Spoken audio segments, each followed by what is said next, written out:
कि दूसरों की समस्याओं का आनंद लेना बंद कीजिए, वरना भगवान आपको वही गिफ्ट कर देंगे, क्योंकि भगवान वही तो गिफ्ट करते हैं जिसमें हमें आनंद आता है। नमस्ते दोस्तों, मैं कहानी एक भक्त की जिसके जीवन में समस्याएं खत्म नहीं होती थी। कभी घर में कोई बीमार चल रहा होता था, कभी सैलरी नहीं बढ़ रही होती थी, कभी जॉब में झगड़ा होता था बॉस से। उसे लगता था कि समस्याएं खत्म नहीं हो रही हैं, जबकि मैं इतना भगवान का नाम लेता हूँ, इतनी पूजा पाठ करता हूँ, जप करता हूँ, मेरे साथ बुरा क्यों करते हैं। उसके आसपास के लोग उसे कहते रहते थे, मोटिवेट करते थे, तुम्हारा सब कुछ अच्छा होगा, तुम तो इतनी भगवान की भक्ति करते हो, कभी बुरा थोड़ा ना होगा। लेकिन उसे भगवान से एक दूरी सी होने लगी थी। उसे लगता था कि भगवान पता नहीं चाहते क्या है। एक दिन उसका ऑफिस में झगड़ा हो गया, उससे नौकरी से निकाल दिया गया। घर आया तो भगवान के सामने आधे घंटे तक बैठा रहा, पूजा पाठ करता रहा और कहने लगा कि भगवान आज आपको सपने में आना है, दर्शन देने और मुझसे बात करनी है। आपका भक्त आज आपसे बात करना चाहता है, संकट में आ गया, आप सपने में आएंगे। इतना उसने भगवान से कहा। और कमाल की बात यह रही कि उस रात ही उसे स्वप्न में भगवान के दर्शन हुए। जैसे ही भगवान दिखे, उसने तो भंडार लगाया हुआ था समस्याओं का, बोलता चला गया, आप क्या कर रहे हैं, मैं देखता हूँ आसपास लोगों को, गलत काम करने वाले मजे में घूम रहे हैं और मैं अच्छा काम करने वाला इंसान जो हूँ, मुझे एक के बाद एक प्रॉब्लम्स का सामना करना पड़ता है। मुझे समझ नहीं आ रहा भगवान आप चाहते क्या हो। भगवान ने कहा, ये तो चक्र है, प्रकृति का नियम है, घूमता रहता है, हानि लाभ तो सहना पड़ता है। उस भक्त ने कहा, मुझे नहीं पता, मुझे आप समाधान दीजिए, मुझे अभी सोल्यूशन चाहिए। भक्त की नादान सी बातें सुनकर के भगवान ने कहा, चलो ठीक है, मांग ही रहा है तो समाधान देते हैं।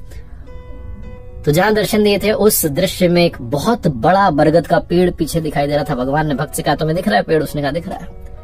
भगवान ने कहा, काम करो, तुम्हारी जितनी समस्याएं हैं सारी लिख करके, पर्ची बना करके एक पोटली में डाल करके जाओ और वहां बांध के आ जाओ, सारी की सारी गायब हो जाएंगी।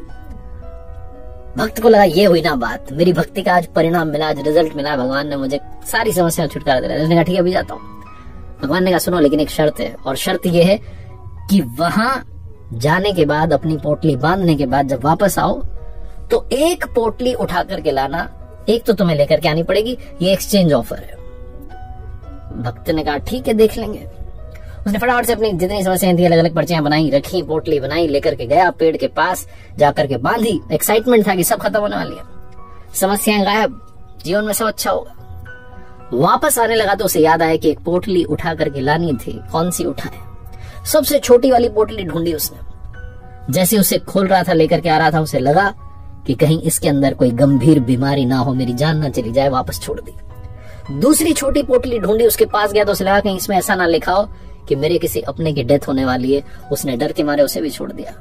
तीसरी पोटली के पास गया तो उसे डर लगा कि कहीं इसमें ऐसा ना लिखा हो कि मेरे किसी करीबी को बड़ी बीमारी हो जाए, पूरे जीवन परेशान रहे। उसने उस पोटली को भी छोड़ दिया। चिल्लाने लगा, कहने लगा, भगवान ये कौन सा ऑफर है, मुझे तो मेरी पोटली वापस दे दो, मैं लेकर के जाता हूँ और प्रॉब्लम्स को हैंडल करना सीखूंगा, लड़ना सीखूंगा, मुझे आपका एक्सचेंज ऑफर नहीं चाहिए।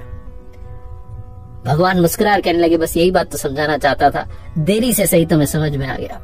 जीवन में समस्याएं आएंगी, चुनौतियां आएंगी, चैलेंजेस आएंगे, प्रॉब्लम्स आएंगी, लेकिन सवाल यह है कि क्या आप उनसे लड़ने के लिए तैयार हैं। आखिर में बस यही कहूंगा, ऊपर वाले के आशीर्वाद के साथ, अपनी मेहनत और अपनों के प्यार के साथ कर दिखाओ कुछ ऐसा कि दुनिया करना चाहे आपके जैसा।